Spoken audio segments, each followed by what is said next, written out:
Welcome to HR live news. రాష్ట్రంలో ఉన్న బీసీలందరూ మేల్కొని ఐకమత్యంగా మన అభివృద్ధి కోసం చైతన్యవంతులుగా ఎదిగి ఈ నెల 12, 13 తేదీల్లో న్యూఢిల్లీలో జరుగు ఓబీసీ మేధావుల సదస్సుకు తరలి రావాలని రాష్ట్ర కురబ సంఘం ఉపాధ్యక్షుడు కురబ వెంకట చలపతి ఒక ప్రకటనలో పేర్కొన్నారు. ఈ సందర్భంగా దేశానికి స్వతంత్రం వచ్చి 75 ఏళ్లు పైబడినప్పటికీ బీసీలుగా పిలువబడే పలు కులాల వారు విద్య, వైద్య, ఉద్యోగ, రాజకీయ తదితర రంగాలలో వెనుకబడ్డారన్నారు. ఇప్పటికైనా మన బీసీ పిల్లల భావితరాల కోసం మనం అందరం మేల్కొని మన హక్కుల కోసం పోరాటాలు చేయవలసిన అవసరం ఎంతైనా ఉందన్నారు.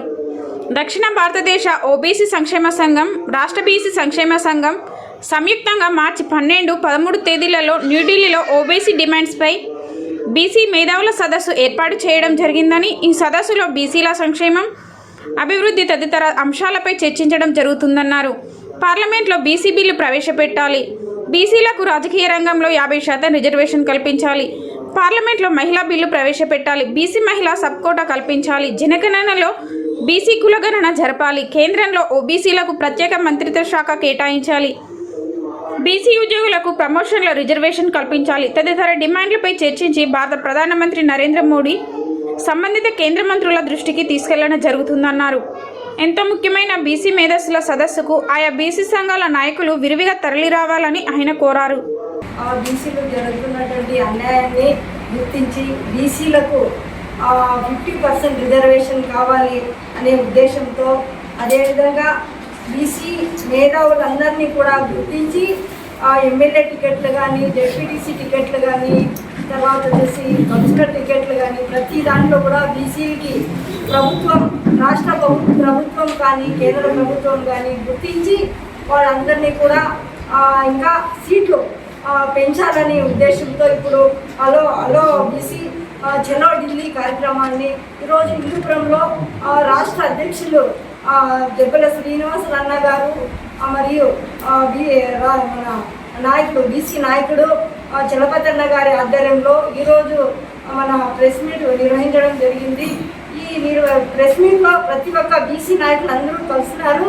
కానీ అదేవిధంగా ప్రతి ఒక్కరూ కూడా ఇలాంటి బీసీ కార్యక్రమాలకి ప్రతి ఒక్కరూ చేయి కలిసినామంటే మనం అనుకున్నది మన ప్రధానమంత్రి గారు, మన బీసీ ప్రధానమంత్రి గారు 23 మంది కేంద్ర మంత్రులు ఉన్నారు. కాబట్టి ప్రతి ఒక్కరూ కూడా ఇప్పుడు మేలుకొని మనం అనుకుని సాధించుకోవడానికి ఒక అవకాశం దొరికిందని ఈ సదాముఖంగా తెలియజేసుకుంటూ అందరూ ఐకమత్యంగా ఉండాలని చెప్పేసి ఈ 12, 13 మార్చి జరిగే 25 కార్యక్రమానికి అందరూ పాల్గొనాలని చెప్పేసి ఈ సభాముఖంగా తెలియజేసుకుంటాం. మేము దీనికి ఎంతవరకు అయినా మేము ప్రయాణానికి సిద్ధంగా ఉన్నాం. కాబట్టి ప్రతి ఒక్క బీసీ సోదరుడు అందరూ ఈ ప్రోగ్రాంకి అటెండ్ అయ్యి ఈ ప్రోగ్రాం విజయవంతం కావాలని చెప్పి మీ ద్వారా తెలియజేసుకుంటాం. భవిష్యత్తు కానీ మనదే, మనం ఎక్కడ తగ్గినామో మళ్ళీ లేలేము. ఇప్పుడున్న పరిస్థితిలో 23 మంది కేంద్ర మంత్రులు ఉన్నారు మనకి బీసీలు, అదేవిధంగా ప్రధానమంత్రి ఉన్నారు. కాబట్టి ప్రతి ఒక్క రాజకీయ పార్టీ బీసీ జపం చేస్తారు. ఇప్పుడు తప్పకపోతే ఎప్పుడు అవకాశం రాదని చెప్పి మీ ద్వారా తెలియజేసుకుంటూ ఈ అవకాశం ఇచ్చిన అందరికీ పేరు పేరున హిందూపూర్ బీసీ నాయకులకు, అదేవిధంగా మీడియా మిత్రులకు ప్రత్యేకంగా ధన్యవాదాలు. జై బీసీ. హలో బీసీ చలో ఢిల్లీ కార్యక్రమం గురించి వివరించడానికి, మనలో చైతన్యం తేవడానికి మన సౌత్ ఇండియా బీసీ సంక్షేమ సంఘం అధ్యక్షులు దెబ్బల శ్రీనివాసులు గారు ఈరోజు మన హిందూపురం పట్టణంలోని ప్రెస్ క్లబ్లో ఈ సమావేశం ఏర్పాటు చేయడం జరిగినది. ఈరోజు బీసీ అంటే వెనుకబడినవాడు అని కాదు, బ్యాక్వర్డ్ అని కాదు, ఈ దేశానికి వెన్నెముక అని నేను చెప్తున్నాను. ఎందుకంటే అట్టడుగు స్థాయి నుంచి ఆకాశంలో వరకు మనమే ఉన్నాము. బీసీ లేకపోతే ఈ దేశానికి మనుగడే లేదని నేను చెప్తున్నాను.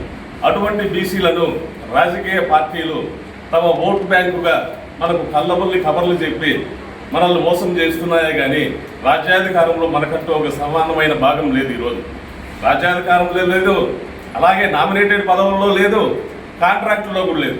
అన్నీ ఓసీలువే. మీరు రండి, ముందుకు రండి, మీరు వస్తే మేము టికెట్లు ఇస్తాం కదా అంటే మీరు టికెట్ ఇస్తారు, మా దగ్గర డబ్బులు ఉండాలి కదా, ఆ కాంట్రాక్టులు మీవే. అటువంటి పరిస్థితుల్లో బీసీలు మనుగడ ఈ దేశంలో చాలా దయనీయంగా ఉంది. కాబట్టి ఈ హలో బీసీ చలో ఢిల్లీ కార్యక్రమం ద్వారా ప్రజల్లో చైతన్యం తీసుకొని వచ్చి మనం ఢిల్లీ స్థాయిలో ఢిల్లీ గడ్డ మీద బీసీల వాణి వినిపించి మన హక్కులు ఏవైతే ఉన్నాయో వాటిని సాధించుకుని మనం ముందుకెళ్దామని మనం మీడియా మిత్రుల ద్వారా బీసీ సమాజానికి మనం చేసుకుంటున్నాను.